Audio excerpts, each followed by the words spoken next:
Allegheny Elementary School, Allegheny Middle School, and Alderdice High School.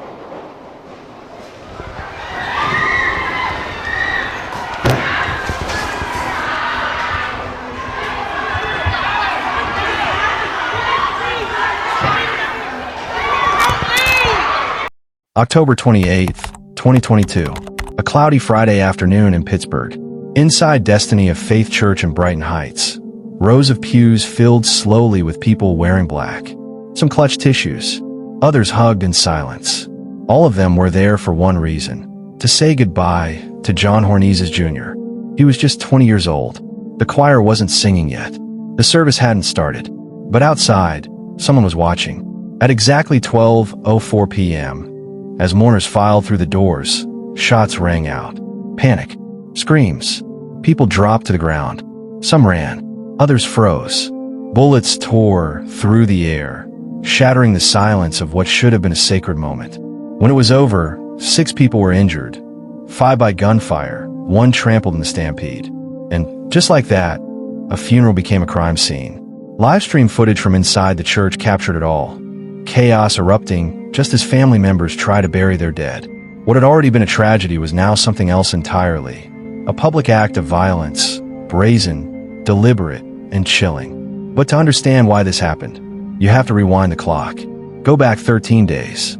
October 15th, just after 10 p.m., a shooting near a Sunoco gas station on Cedar Avenue, Pittsburgh's north side. 3 people dead. Among them, John Hornizes Jr. That's right. The funeral that was ambushed on October 28th, it was his. And what's even more disturbing is that police believe the funeral shooting wasn't random. It was a targeted attack, maybe even a message. So who was John Hornizes Jr.? Some described him as quiet. Others said he was trying to turn things around. A former high school basketball player with dreams that didn't quite take flight. But his name had also surfaced in connection with a 2018 criminal case. Details still sealed, but enough to suggest that his life had been complicated long before the bullets flew. The north side of Pittsburgh has always had its struggles. Poverty, drugs, violence that flares up, then disappears, only to return again. But this was something else. A young man shot down on the street. Then gunmen storming his funeral in broad daylight. And at the heart of it all, questions no one seemed ready to answer. Who wanted John dead? Why were innocent bystanders caught in the crossfire? And perhaps most haunting of all, was this just the beginning of something bigger? Law enforcement later said these weren't gang shootings in the traditional sense. But they weren't random either. Investigators pointed to groups connected not by turf, but by something more modern, more insidious: social media. Conflicts fueled by online taunts, threats, and pride, exploding into real-life bloodshed. As the city tried to make sense of what happened, arrests would come, names would surface, and slowly, a twisted story would begin to unfold. One involving retaliation, surveillance footage, and a level of violence that shook even seasoned detectives. But we're getting ahead of ourselves. Because this story isn't just about crime. It's about consequence. It's about how one life, complicated, flawed, unfinished, can leave a trail of grief, fear, and unanswered questions in its wake. So stay with us. Over the next few minutes, we're going to walk through the key players, the evidence, the theories, and the moments that turned a funeral into a battlefield. And as you listen, ask yourself, was this really about one man's death, or something much deeper simmering beneath the surface? Drop your thoughts in the comments. Do you think these were isolated acts of violence? Or was this part of a chain reaction that started long before the first shot was fired? Before the sirens? Before the headlines? Before the gunfire tore his name into the news cycle? John Hornizes Jr. was just a kid from Pittsburgh's north side. Born in 2002, John came of age in a neighborhood where survival sometimes meant silence, and ambition was often swallowed by the streets. But those who knew him say there was more to him than that. He walked the halls of Taylor Alderdice High School in Squirrel Hill, one of the city's most diverse public schools. There, he played basketball. Not the star of the team, not the kid scouts were chasing, but he showed up, put in the work, and played with heart. Coaches remember him as quiet, observant, always watching, like he was thinking 5 steps ahead. But outside of school, life was harder. The north side of Pittsburgh, especially near Allegheny Commons and the surrounding corners, has long been a battleground between normalcy and chaos. In recent years, it's become known for open-air drug activity, the kind that draws in young men looking for money, protection, or just a way to be seen. By 2018, John was already on law enforcement's radar. At just 16, his name appeared in connection with a criminal case. The details remain sealed: juvenile record, limited access. But what is known is that he wasn't just a bystander anymore. Something had shifted. Those who grew up around him say it was subtle. He didn't brag. He didn't flash money. But his circle changed. His energy shifted. He started showing up in places where trouble wasn't far behind. Fast forward to October 2022. Just weeks before his death, John was seen regularly near Sunoco gas station on Cedar Avenue, a spot known more for what happened in its parking lot than what was sold inside. It's a place law enforcement quietly watches, an unofficial checkpoint for drug activity, petty disputes, and sometimes worse. What was John doing there? No one said, but multiple witnesses him near that gas station on the night of October 15th. Less than 30 minutes later, 3 people would be dead, including John himself. It's tempting to paint him as just another young man in the wrong place at the wrong time. But the truth is harder to pin down. John Hornizes Jr. wasn't a saint, but he wasn't a statistic either. He was a young man caught in the space between choices and consequences, surrounded by forces that too often go ignored until it's too late. Friends described him as loyal, protective, sometimes angry, a product of a system that sees too many like him disappear before they're old enough to vote. He died at 20, but his story, his role in the events that followed, is still being unraveled. And whether John was targeted for what he'd done or what he represented is a question investigators are still trying to answer. Saturday, October 15th, 2022, just after 10 p.m., the air on Cedar Avenue was thick with cold, and quiet hung over the north side like a hell breath. Outside the Sunoco gas station, shadows moved. The lot was dimly lit, just enough for anyone watching to make out faces. Cars rolled slowly through. Some stopped, some didn't. For those who know Pittsburgh's north side, the Sunoco on Cedar isn't just a gas station. It's a gathering place. And on certain nights, it's a powder keg. At 10:05 p.m., the silence broke. A series of sharp cracks echoed through the street, gunshots, fast and focused. Within seconds, people were on the ground. 3 lives were gone. 59-year-old Betty Jean Everett. She'd lived in the area her whole life. A grandmother, a bystander. 33-year-old Jacqueline Mahalik. No criminal record, no connection to the people involved.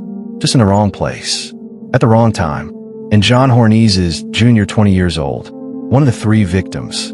But in John's case, police weren't so sure he was just caught in the crossfire. The scene was chaotic. Shell casings scattered across the pavement. Cars peeling away. People running in every direction. But one thing stood out almost immediately. Surveillance footage from a nearby building captured a black Hyundai Tucson speeding away from the scene. That video would become a key piece of evidence, silent but damning. Over the next several days, detectives worked around the clock. They interviewed witnesses, scoured social media, cross-referenced camera angles, and slowly, 2 names began to rise to the surface. Jalon Hines and Sharon Troutman. Hines, young but already known to authorities, was charged in connection with the deaths of Everett and Mahalik, the 2 bystanders. Police alleged that he opened fire indiscriminately, that his shots killed 2 people who had nothing to do with the conflict. Then there was Troutman. His connection was different, more direct. Prosecutors charged him with the homicide of John Hornizes Jr. The details of what led up to that charge haven't been fully released. But authorities suggest Troutman's role wasn't random, and that his bullet was the one meant for John. This wasn't a gang hit in the traditional sense. That's what the Pittsburgh Bureau of Police said publicly. But it wasn't senseless either. According to investigators, the people involved weren't part of structured criminal organizations. Instead, they were tied together by something more fluid: groups, alliances, and rivalries that lived and breathed through social media. Screenshots, Instagram lives, DMs, subtle threats, veiled messages, and digital bravado that spilled into real violence. The first shooting didn't end when the bodies were removed or the sirens faded. It set off a chain reaction. And what investigators were starting to realize was that this was only the beginning. For the families of Betty Jean Averitt and Jacqueline Mahalik, the tragedy was unspeakable. Neither woman had anything to do with John or the suspects. They were casualties in a war they weren't fighting. And yet, they became central to it. The public demanded answers. Who were these suspects? Why was John Hornizes at that gas station that night? And perhaps the most pressing question of all, was this shooting an isolated act, or the spark that would ignite something far worse? 13 days after the Sunoco shooting, Pittsburgh gathered once more, for a funeral no one could have imagined ending in more gunfire.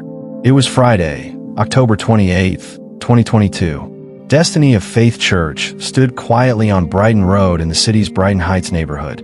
Inside, grief hung heavy. Rows of pews filled with friends, family, and community members there to honor the life of John Hornizes Jr. Outside, the wind cut sharp. Police had been made aware of potential tensions. There had been talk, quiet murmurs about retaliation. Some families even requested an officer presence at the service. But when the time came, there were no marked units outside, just silence and waiting. At approximately 12:04 p.m., gunfire tore through the entrance. Two gunmen opened fire outside the church doors. It happened fast. Semi-automatic bursts aimed at the crowd gathered on the sidewalk and front steps. People screamed. Some ran for cover. Others collapsed. Panic surged inside the sanctuary, where mourners ducked beneath pews and rushed to shield children. 6 people were injured, 5 by bullets. A 6th, an elderly woman, trampled in the chaos. It was pure, targeted violence in broad daylight, outside a house of worship, and all of it was caught on live stream. The funeral service had been broadcast for family members who couldn't attend. That stream captured the confusion, the screams, the moment when pain doubled back to strike again. The footage spread online within hours. News outlets picked it up. And once again, Pittsburgh was in the national spotlight for all the wrong reasons. Within days, police made arrests. The first suspect was just 16 years old, Hezekiah Nixon. Investigators identified him through surveillance footage, social media activity, and eyewitness accounts. He was charged with multiple counts of attempted homicide, aggravated assault, and firearms violations. The second arrest came soon after. Sean Davis, 19. Prosecutors allege he was the second gunman. His charges mirrored Nixon's, and both were quickly linked to a broader investigation already underway since the Cedar Avenue shooting. But what was their motive? According to police, this was no random attack. They believe the shooting was an act of retaliation, possibly tied to the October 15th killings. That day, John Hornizes Jr. died. Some say he was targeted. Others believe he had enemies in multiple directions. Whatever the truth, his funeral became a flashpoint, an opportunity for someone to send a message, loud and violent. Detectives revealed that both Nixon and Davis had known associations with local groups connected through social media. Groups not formally recognized as gangs, but organized enough to coordinate attacks. There were no rival flags, no tattoos, no colors, just encrypted messages and street knowledge passed in silence. The brazenness of the act shocked even veteran investigators. A shooting outside a church, at high noon, in front of cameras. It didn't just violate the law, it violated something deeper, something sacred. The idea that even in mourning, you're not safe. And yet, many in the community weren't surprised. They'd seen this pattern before. A killing, then a funeral, then another round of violence. A cycle that feeds itself. The difference this time was the visibility, the live stream, the national headlines, the pressure. Pittsburgh's mayor and police leadership faced immediate backlash. Why hadn't there been a visible police presence? Why weren't precautions taken after the initial shooting? And why, despite known tensions, was a young man buried with no protection from the war still smoldering around him? The answers didn't come quickly, but the consequences did. In 2 weeks, John Hornizes Jr. went from victim to symbol, and the church where his family prayed over his casket became the second crime scene in a growing chain of violence, one that law enforcement still hadn't unraveled. In the aftermath of 2 shootings, 9 lives either ended or were shattered. But the chaos on Pittsburgh streets was only half the story. Behind the scenes, detectives, prosecutors, and federal agents were racing against time, trying to untangle a web spun through violence, digital footprints, and silence. From the outside, the two incidents, the Cedar Avenue shooting and the funeral attack, might have looked like separate eruptions. But to investigators, there were threads. And it didn't take long to see that those threads pointed back to the same core, a tight orbit of young men, drawn together not by loyalty, but by a cycle of provocation, fear, and revenge. Leading the investigation was the Group Violence Intervention Unit, GVI, a multi-agency task force formed to identify and intercept high-risk individuals before violence happens. But this time, they weren't working from a tip. They were building backwards, from bullet casings and blurred camera footage, to names that had started appearing again and again. The black Hyundai Tucson seen fleeing the Sunoco station? That became their starting point. Plate numbers, rental records, social media check-ins. Once matched to known associates, the picture began to form. Jalon Hines and Sharon Troutman were charged first. Hines for the deaths of Betty Jean Averitt and Jacqueline Mahalik, the innocent bystanders. Troutman for the death of John Hornizes Jr., but the prosecution's case was far from simple. Witnesses were hesitant. Surveillance footage lacked clear facial identification. And in communities where cooperation can lead to retaliation, silence is often louder than gunshots. Then came the funeral shooting, and with it, a new round of names. Hezekiah Nixon and Sean Davis. Their arrests came swiftly, but what surprised even seasoned investigators was just how young they were. 16 and 19, barely old enough to vote, allegedly bold enough to open fire outside a church. The evidence against them was layered. Security camera angles, livestream footage, weapon ballistics, social media posts traced back to burner accounts. Each piece not definitive on its own, but together, damning. Police believe the funeral shooting wasn't just retaliation. It was a demonstration, a show of force, designed to remind everyone watching that the cycle of vengeance was still turning. But as prosecutors began preparing cases, cracks started to appear. Questions surfaced about why Destiny of Faith Church hadn't received police protection the day of the funeral. A church leader confirmed they had requested it in advance, fearing tensions might spill over. The city acknowledged the request, but offered no clear reason why it was never fulfilled. The public backlash was swift. Community organizers, clergy, even elected officials called for an investigation, not just into the shooters, but into the system's failure to protect grieving families. By early 2023, Internal Affairs had launched a formal review. What they found remained sealed, but pressure from the mayor's office forced changes, revised funeral security protocols, increased GVI funding, and neighborhood-level outreach teams to intercept retaliatory threats. As for the criminal cases, none had reached a final verdict by mid-2025. Hines and Troutman remain in custody, both facing homicide charges. Their hearings have been delayed repeatedly. Motions, witness issues, and defense requests for more time. Nixon and Davis, the same. Both were charged as adults. Prosecutors insisted on it, citing the severity and planning of the attack. Defense attorneys argue their ages, their backgrounds, their environment. But the court doesn't move on sympathy alone. Meanwhile, the families wait. For answers. For justice. For something that feels like resolution. But in cases like this, layered in grief, blurred by fear, and slowed by bureaucracy, closure comes slowly, if at all. And for a city still trying to make sense of what happened outside that gas station, and again, outside that church, the question lingers. How many warning signs went unnoticed? And who, if anyone, will be held accountable? Not just for pulling the trigger, but for everything that allowed it to happen. In any shooting, the first question is always, why? Why did 3 people die at a gas station that night? Why did 2 teenagers spray bullets into a crowd outside a church? Why John Hornizes Jr.? Why then? Why there? In this case, answers exist, but none are simple. Law enforcement has publicly ruled out traditional gang involvement. There were no cartel ties, no formal initiation rites, no colors or hand signs. But that doesn't mean there wasn't a network. Just because you don't call something a gang doesn't mean it doesn't operate like one. What police found instead was a loose web of individuals, young, mostly male, mostly from the same neighborhoods. Their loyalty wasn't to a flag. It was to pride, reputation, and perception. And in 2022, perception lived online. Social media wasn't just a backdrop to this violence.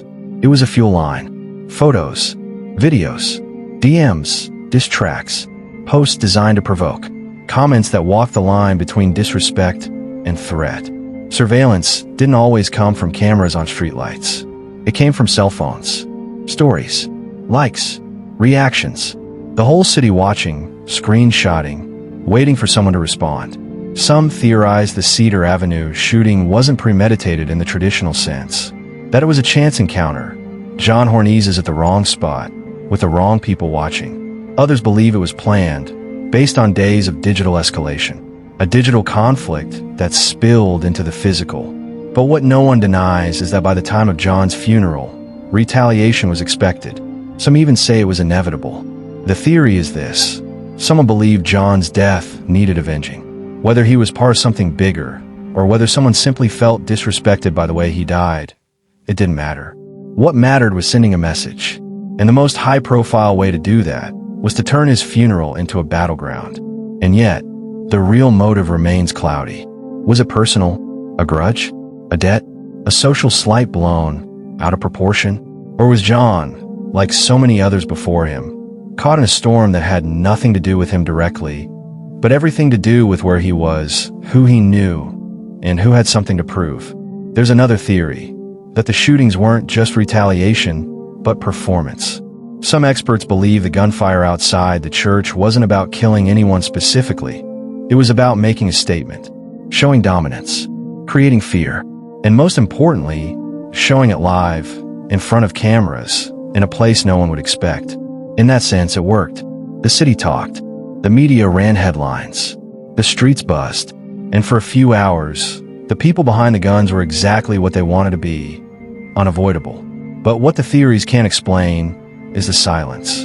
Who really coordinated the funeral shooting? Why were more suspects charged? Did the shooters act alone, or were they sent? And why haven't more people come forward with information, especially when 6 were injured and dozens watched it happen? Some say fear keeps mouths shut. Others say loyalty.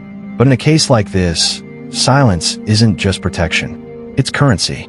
And as time passes, that silence gets louder.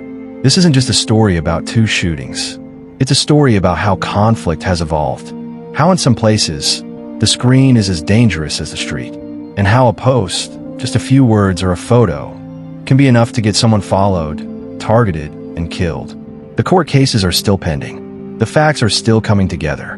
But one thing is already clear. The people who pulled the triggers weren't just responding to the past. They were performing for the present and shaping a future that, for many in Pittsburgh, feels increasingly hard to escape. In the days after the funeral shooting, something changed in Pittsburgh. Not just in the headlines, but in the air. The city felt heavier, tense, as if everyone was holding their breath, waiting to see if it would happen again. The violence hadn't just taken lives. It had taken peace. In Brighton Heights, where the Destiny of Faith Church stands, candles and teddy bears lined the sidewalk. Families gathered there, not just to mourn, but to make a point that even in grief, they weren't going to disappear. But the truth is, they were afraid. In North Side neighborhoods, where many of the victims and suspects came from, fear spread faster than facts. People whispered about who might be next, who was connected to who, which streets to avoid, what cars looked suspicious. The silence deepened, but this time, it wasn't just about loyalty. It was survival. Community leaders organized vigils. Some churches held prayer services for peace. At one, a pastor stood in front of his congregation and asked a question no one wanted to answer out loud. If we can't even bury our dead without bullets flying, what hope do we have left? Mayor Ed Gainey took the podium days later. His voice was somber but urgent. He called for unity, called for funding to expand the group violence intervention unit, called for the community to come together. But some in the crowd weren't interested in speeches. They wanted protection, answers, accountability. And for many, that meant looking at more than just the suspects. People asked how a 16-year-old like Hezekiah Nixon ended up with a gun and a target. How a known hotspot like the Cedar Avenue gas station continued to operate without more oversight. Why open-air drug markets near Allegheny Commons, long identified in police reports, were still in business day and night? Some pointed fingers at the system. Others pointed them at each other. But the message was the same. This wasn't just a law enforcement problem. It was a community one. In schools, students who knew the victims sat in stunned silence. Some cried. Others stayed home altogether. Teachers tried to carry on. But the tension in the classrooms was thick, especially in Alderdice High, where John Hornizes Jr. once played basketball. His jersey was never officially retired, but no one's worn that number since. Meanwhile, in city council meetings, the tone shifted. Talk of youth programming, job training, and violence prevention suddenly took center stage. Not because it was new, but because the cost of not addressing it had finally spilled into the city's most sacred spaces. But even with resources, even with promises, change comes slow. The fear didn't vanish after the funerals. It just went quiet again. And in neighborhoods where shootings feel less like rare events and more like background noise, hope can feel like a risky thing to carry. Still, some held on to it. In the weeks after the second shooting, volunteers passed out flyers with hotline numbers. Outreach workers knocked on doors, trying to connect with young people before another cycle began. And for a while it worked. The violence paused, but no one believed it was over. Because in Pittsburgh, like in so many American cities, violence doesn't end with arrests. It ends when people believe they're safe, when conflict isn't seen as the only language left. And after October 2022, that belief was hard to find. In less than 2 weeks, 2 bursts of gunfire tore through Pittsburgh. One at a gas station, the other outside a church. 3 people dead, 6 more wounded, and dozens more scarred by what they saw, what they lost, and what it all revealed. At the center of it was John Hornizes Jr., a 20-year-old with a complicated past, a promising presence on the basketball court, and a life cut short before anyone could truly say who he might have become. His story is more than just a headline. It's a mirror reflecting how quickly a neighborhood can change, how moments of grief can be hijacked by violence, and how, sometimes, justice feels like a long road with no clear end. The suspects, Hines, Troutman, Nixon, and Davis, are all awaiting trial. Their cases are still open, and while charges have been filed, no verdicts have been reached. The questions remain. Why was John at that gas station? Who ordered the attack at his funeral? How does a city protect its people when even funerals become targets?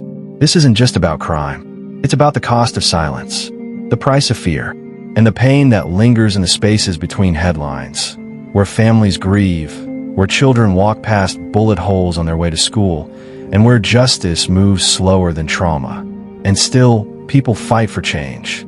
Community leaders demand more. Outreach teams risk their safety to keep others from falling into the cycle. Parents beg their children to choose a different path. Some listen, some don't. But every life lost, every name turned into a mural, a hashtag, a memorial, reminds us that behind the numbers are people, dreams interrupted, futures erased. The case of John Hornizes Jr. isn't over. Not in the courts, not in the streets, and not in the hearts of the families still waiting for closure. Because violence doesn't just end when the gunshots stop. It ends when the reasons for the violence are no longer tolerated, no longer ignored, no longer passed down. If this story moved you, don't let it stop here. Like, subscribe, and share your thoughts in the comments. What shocked you the most? What questions still linger for you? And if you want to go deeper, check the description for related videos, because the more we understand these stories, the closer we get to stopping the next one. Until next time, stay safe, stay aware, and stay human.